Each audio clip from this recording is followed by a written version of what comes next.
I'm Tom Macarone. I'm also from Texas Tech University, like Alessandra. And our speaker now is Greg Sivakoff. Greg is at the University of Alberta as an associate professor and also as associate chair of the department. Greg is the perfect person for this talk because he's one of the people who's done excellent work both on populations of X-ray binaries and on the accretion physics and jet physics in X-ray binaries. I think he's going to focus on the jet physics in this abbreviated talk. So take it away when you're ready, Greg. Thank you very much. So rather than give an entire overview in 12 minutes on X-ray binaries and how they apply to multi-messenger S-chart physics, I want to concentrate on one aspect to sort of introduce the topic, and that's how rapid jet variability in X-ray binaries is providing new windows onto jet physics. Realistically, this is work being done led by my former PhD student, Dr. Alexander Charenko. She's currently an East Asian Observatory Fellow, and she will be looking for jobs this upcoming fall. So please pay close attention to her excellent job applications. In the era of multi-messenger astrophysics, relativistic jets play a clear role. We've just heard talks about both the gravitational wave events and the neutrino events, and how they play, in both cases, relativistic jets seem to play a role. The problem is, despite us understanding that relativistic jets are out there for well over 40 years now, we still don't know a lot of answers to important questions. So some of these key questions in relativistic jets include, how exactly are relativistic jets launched? What causes in situ acceleration of particles in jets? How are the properties of jets related to their accretion? And what is the role of jets in galactic feedback? I'm not going to be able to answer all those questions in this one talk, but I want to show you how variability can at least get at 3 of those questions. But before I do that, I have to introduce the electromagnetic spectrum of a jet. So first we're going to start, there's 2 basic parts to an electromagnetic spectrum. For jets, oftentimes there's a relatively flat or inverted piece, and then you'll have sort of a transparent piece at higher electromagnetic frequencies. So at some point there will be a spectral break between the 2. We're not going to concentrate on that on this particular one. But if you want to understand why this occurs, you need to sort of look at the structure of a jet. So even though I'm showing a apparent black hole here, the origin of a jet actually occurs sort of where the first particles are first accelerated, and that's probably somewhat outside of the black hole, or even farther away, maybe tens to hundreds of gravitational radii. The very nearest part will create synchrotron radiation, and that synchrotron radiation will peak at the highest frequencies. But because these jets seem to have in situ particle acceleration, as you go further and further down the jet, you get more synchrotron pieces, and the sum of those synchrotron pieces give us the spectrum that we typically see in these relativistic jets. And if you're just studying jets by the spectrum or putting together the spectrum by itself, it is difficult to disentangle the features from these particular jets, especially because some of these jets can be quite small. So before I start, I'm one of the people that's trying the poll. I hope Karen set up the poll. I just want to ask you guys, on what timescales do you think relativistic jets vary?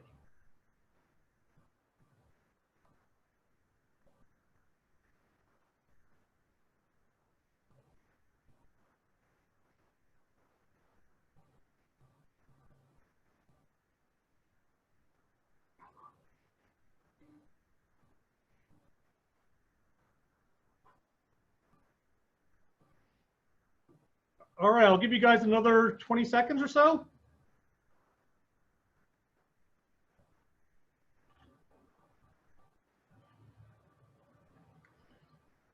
All right, Karen, could you show us the results, please? All right, so we've got about a third of people talking about subseconds to seconds, about a third of people seconds to minutes, and then a third for the rest. Well, congratulations, you're all right. They vary on all of these time scales.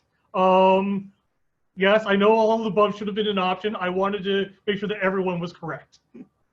So if we go to the very largest time scales, the entire accretion outburst of supermassive black holes can last millions of years to billions of years. That's not to say that every accretion outburst is that long-lived. in supermassive black holes, but they can be that long. And that's also not to say that there aren't variability behaviors in supermassive black holes that are more rapid than this. If we look at the stellar massive black holes, the accretion outbursts from these last days to months, and I always like to say that these are nice because your graduate students will actually be able to complete a project on a reasonable time scale for an entire object. Most of my graduate students don't like million-year-long theses. Now, what are we talking about for these stellar mass black holes? We're actually talking about these X-ray binaries. You've got a black hole or a neutron star that has an accretion disk around it. Material will fall on from the accretion disk onto the black hole during one of these outbursts. And at certain times during these outbursts, we get relativistic jets. And given the tight orbital characteristics of some of these systems, for instance, this particular black hole X-ray binary GRO J1655-40, it's not surprising that you can get some very rapid variability. And in fact, if this movie will work, we've seen extreme flickering in the near infrared, where this is showing a 10th speed illustration based on actual data. And so in a few seconds now, the actual data will also show up. And this is work being done by John Pace and Poshak Gandhi on the black hole X-ray binary MAXI J1820-070. I said near infrared, I should say this is mainly visible light, actually. So there's a huge amount of flickering going on at the near infrared. Now for the same source, unfortunately at a different time scale when they were observing, we've done a project where we looked at this with the ALMA and with the VLA, and with ALMA, we were able to get down to a few second cadence observations. With the VLA, we're actually able to go a fair bit faster. And one of the interesting things is with the VLA, we've used the subarrays in order to get good coverage of this observation over the entire 4 or 5 hours that we observed. And one of the things you can see is that there's a huge amount of variability at the submillimeter, and that variability seems to decrease as we go to lower and lower electromagnetic frequencies. And in fact, one of the things we can do is we can create a power spectral density plot using Fourier techniques, and you can see that the green curve, ALMA, has both the most power and the break at which frequencies begin to decline rapidly occurs at higher frequencies. And we see this pattern going from the highest frequencies all the way down to the lowest electromagnetic frequencies. But we can do more than just look at the Fourier spectrums. We can actually, and I've lost a slide, we can actually also look at the cross correlations of these signals. So if you go back here, you can see that I hope you can see my cursor. I don't think you can. My apologies.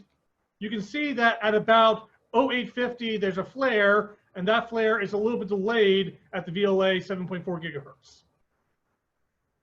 Now what happens is we can actually put this together with some basic theory a la Blanford and Kernigel 1979, and we can get out properties like the kinetic jet power, the bulk Lorentz factor, and the opening angle in a way by combining all the variability information we get from the Fourier break frequencies and the lags, and associating those with the sizes over which the emission occurs. One naturally expects that as one goes down jet, where lower electromagnetic frequencies will tend to have their optical depth equals 1 surfaces, the jet will be larger, and because of that, you expect some type of larger emission, more smoothed out emission, and that is in fact what we see. So I think I may have breezed through this. I wanted to get across some basic ideas that with rapid jet variability in X-ray binaries, new observing techniques are demonstrating how we can get rapid variability at radio through near infrared electromagnetic frequencies. And in particular, what's important is doing these simultaneously. In particular, what we saw with this particular source is that there's power spectral density breaks, lags, and sizes over which the emission is being generated that change at different electromagnetic frequencies. This was done with the VLA with 3 frequencies. I want you to project a few years down the road when we have the NG-VLA, and you can clearly see the broad coverage of electromagnetic frequencies that we'll get with the NG-VLA will be absolutely ideal for tracing these from the submillimeter through the radio frequencies. Now, if we combine multiple time domain analyses of the variability with simultaneous observations, that allows us to constrain things like jet powers, speeds, sizes, and these are going to be really important for understanding jets as we go into the multi-messenger error. And as I mentioned at the beginning, I think jets play a crucial role in both neutrinos and some of the gravitational wave sources. And so the next step is really to watch how these parameters change as accretion evolves. And because we don't have millions of years, the X-ray binaries act as those rapid analogs for understanding jets and accretion in general. Thank you very much, and I'll be happy to answer any questions.